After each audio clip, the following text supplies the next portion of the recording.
Bonjour et bienvenue dans cette nouvelle vidéo. Cette année, pour la nuit de la lecture, à l'Embellie, on a eu envie de vous présenter nos derniers coups de cœur. Cette année, la nuit de la lecture se fera à distance. Et on avait quand même envie de partager avec vous nos lectures, nos derniers coups de cœur, les livres qui nous ont fait vibrer. Cette année, la nuit de la lecture, elle se fera autour d'une thématique qui s'appelle Relire le monde. Je trouvais que c'était une très belle thématique pour cette année, pour ce début d'année. Relire le monde, il y a cette idée d'ouverture sur le monde, de voyage, d'ouvrir une fenêtre un peu, même si on est un peu cloué autour de nos canapés. Et puis il y a cette idée de relecture, de revoir, de réfléchir sur les livres qu'on aime bien relire, sur les livres qui nous font vibrer et dont on a envie de parler encore aujourd'hui, malgré le fait qu'ils sont sortis il y a très longtemps. Et puis il y avait cette idée donc de mettre en avant la rentrée littéraire de janvier, mais surtout autour de la littérature étrangère. Et puis il y a bien sûr quelques romans français dont on n'a pas pu s'empêcher de vous parler, qui sont de très très beaux romans. Donc vous trouverez une vidéo par jour sur notre nouvelle chaîne YouTube qu'on va essayer d'alimenter le plus possible. Et puis donc ces vidéos, vous en trouverez une par jour du 21 au 24 janvier, qui est cette période de la nuit de la lecture. Alors, vous trouverez différents formats, des poches aussi bien, et quelques oubliés de la fin de l'année, dont on a vraiment envie de vous parler. Et donc pour cette première vidéo, on va commencer à vous parler, ce que j'ai appelé les oubliés de la fin d'année. C'est surtout des romans dans lesquels on n'a pas forcément eu le temps de vous parler. Fabienne a lu notamment un roman qu'elle a beaucoup aimé et donc dont on ne vous a pas beaucoup parlé. Pareil pour moi, quelques-uns. Et il y a notamment deux poches qui, je pense, me suivront encore au moins jusque cet été, parce que ce sont des livres légers qui font du bien et qu'on a besoin de ça en ce moment. Voilà, donc je vais commencer avec La Garçonnière de Mylène Bouchard, publié à La Peuplade. C'est un roman dont vous m'avez peut-être, vous avez déjà entendu parler, j'avais présenté pour France Bleu. Et puis, donc c'était une réédition d'un texte qui est paru il y a une dizaine d'années, donc de Mylène Bouchard, qui est éditrice à La Peuplade et qui est aussi autrice. Donc on est sur de la littérature québécoise.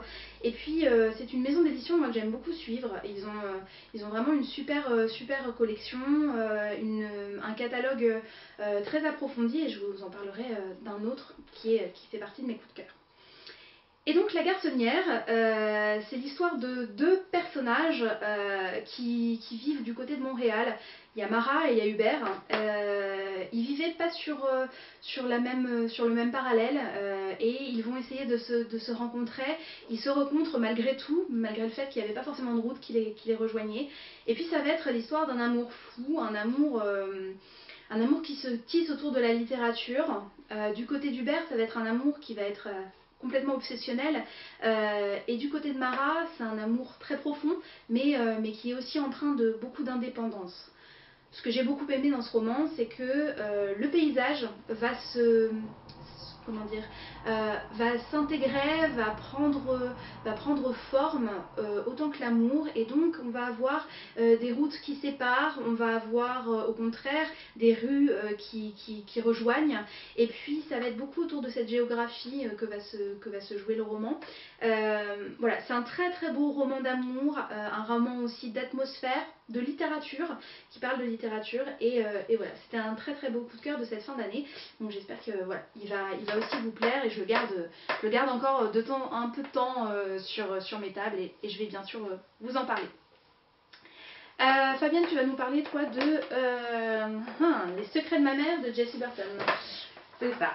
Donc le roman Les secrets de ma mère de Jessie Burton, c'est chez Gallimard. Alors Jessie Burton, c'est une autrice anglaise. Elle a été découverte au niveau international pour son premier roman miniaturiste en 2014.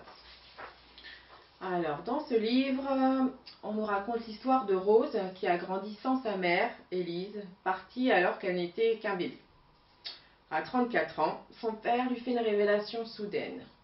Une écrivaine prénommée Constance Holden, alias Connie, aurait été la dernière personne à avoir connu sa mère. Elle n'a alors qu'une idée en tête, la rencontrer pour en savoir plus au sujet de sa mère. Elle va donc réussir à s'introduire chez elle. En parallèle, dans les années 80, on suit la rencontre entre ces deux femmes, Élise et Connie.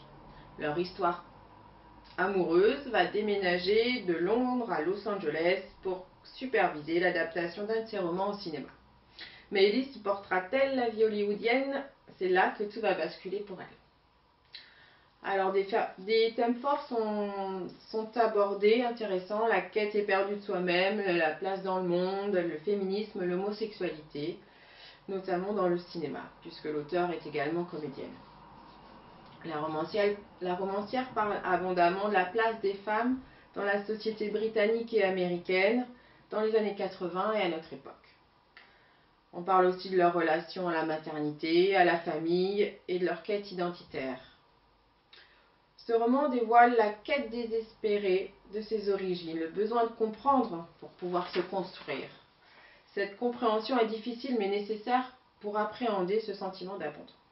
Donc c'est un roman qui est captivant, passionnant, où l'on découvre l'importance de connaître son histoire pour avancer dans la vie en tant qu'adulte. Donc voilà, un roman apparemment qui j'espère vous aura touché. Donc il est pareil, encore un petit bout de temps sur nos tables et puis il ne faut pas hésiter à nous le demander. Je vais vous présenter maintenant un roman que j'ai découvert plutôt dans le cadre de la littérature jeunesse, mais qui est un roman qui m'a énormément plu, qui m'a beaucoup touchée, et je sais que je ne suis pas la seule. J'ai eu d'excellents retours d'adultes sur ce roman. C'est donc Anne de Green Gables de Lucy Maud Montgomery et qui a été publié ici aux éditions Monsieur Toussaint Louverture. Ce roman, c'est une réédition d'un texte qui est aujourd'hui considéré comme un classique de la littérature jeunesse et qui a été publié en 1908. 1908, pardon. Ce roman, on l'a un peu oublié, nous, plutôt dans notre littérature jeunesse, mais c'est un texte qui est encore beaucoup publié, beaucoup lu à travers le monde. Et pour vous situer un peu, pour moi, ça m'a fait beaucoup penser, je vous explique pourquoi, c'est aux petites filles modèles de la comtesse de Ségur. C'est un roman qui a eu aussi beaucoup d'adaptations, que ce soit téléfilm, cinéma et même théâtre.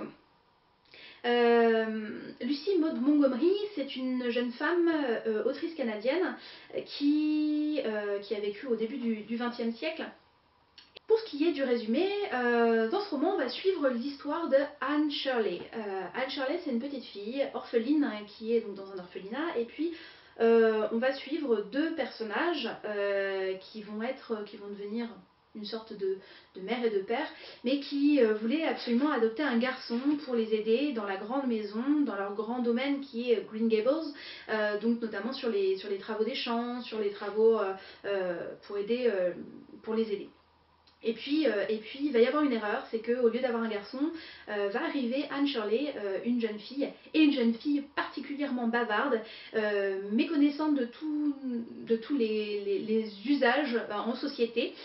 C'est un roman qui est absolument passionnant, on se plonge complètement, on est attaché à cette petite fille qui grandit petit à petit, qui va apprendre à se tenir en société, mais c'est surtout qui va jamais perdre ni sa gouaille ni son sens de l'imagination, et c'est ça qui fait sa particularité. C'est son imagination qu'on retrouve tout au long du roman, avec une imagination qui est très romantique, qui est très romanesque aussi. Donc elle va se faire de nouveaux amis, elle va essayer de comprendre un peu la vie. Il y a une certaine naïveté chez cette petite fille, beaucoup d'humour. Voilà, c'est un roman qui est agréable à lire, et puis moi je parle aussi beaucoup de la facture d'un roman, et là on a une couverture magnifique, cartonnée, les pages sont très belles, très douces à tourner, enfin voilà, je trouve que le roman c'est ça aussi, c'est sa fabrication, et là Monsieur Toussaint Louverture nous a fait vraiment quelque chose de magnifique. C'est un roman qui a plusieurs suites et donc le prochain va bientôt sortir qui s'appellera Anne d'Avonlea. Donc je vous invite vraiment à découvrir ce roman. Je vais vous parler aussi donc, de deux poches qui sont sorties là, à la fin de l'année.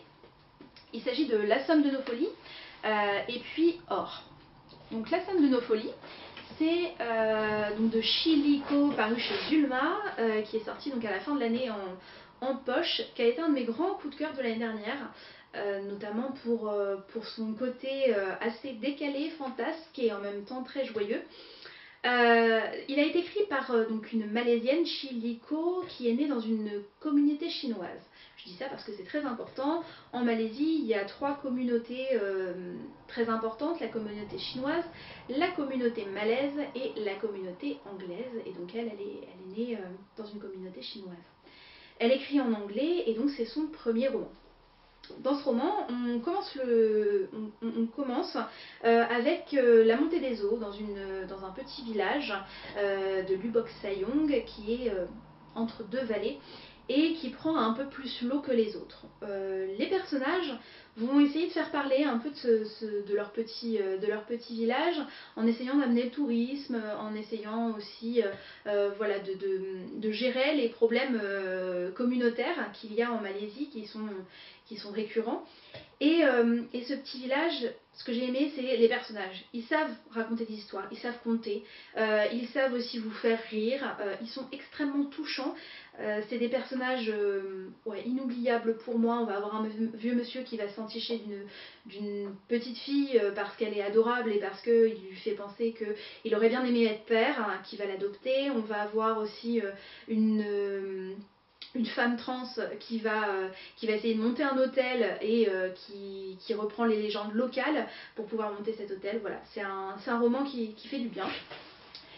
Et puis Or, d'Ava Odur Ólafsdóttir, donc islandaise, que je présente rapidement parce que beaucoup d'entre vous la connaissent, on en parle beaucoup. C'est une auteure coup de cœur de l'embellie, que ce soit pour moi et Héloïse. Elle a surtout été connue autour de l'embellie de Rosa Candida. Et puis plus récemment de Miss Island, qui était un grand coup de cœur d'Héloïse et moi. Ici, Or, on raconte l'histoire de Jonas Ebenezer, 49 ans. Il n'y a pas grand-chose qui va dans sa vie, il est particulièrement déprimé. Tout ce qu'il aime, c'est réparer, retaper, restaurer. Et puis, il vit vraiment une crise existentielle. Il a envie de se suicider. Sauf qu'au lieu de se suicider, il va prendre un avion et il va partir dans un pays en guerre. Et donc on va le revoir dans une ville en ruine. Il va habiter un hôtel qui tombe en lambeaux et puis petit à petit il va s'attacher aux différents habitants qu'il va rencontrer. Il va prendre connaissance aussi de la vie là-bas. On voit très peu de monde, on voit je crois 3 personnages qui vont vraiment graviter autour de lui. Et c'est en essayant de réparer, de donner un coup de main qu'il va essayer de revivre. C'est pareil, un très beau roman sur la résilience qui fait énormément de bien. Donc voilà pour cette première vidéo.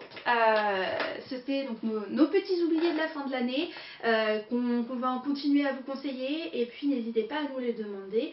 On vous donne rendez-vous demain pour une nouvelle vidéo où là on vous présentera davantage nos coups de cœur de la rentrée littéraire d'hiver avec de très très beaux romans en littérature étrangère. À bientôt. À bientôt.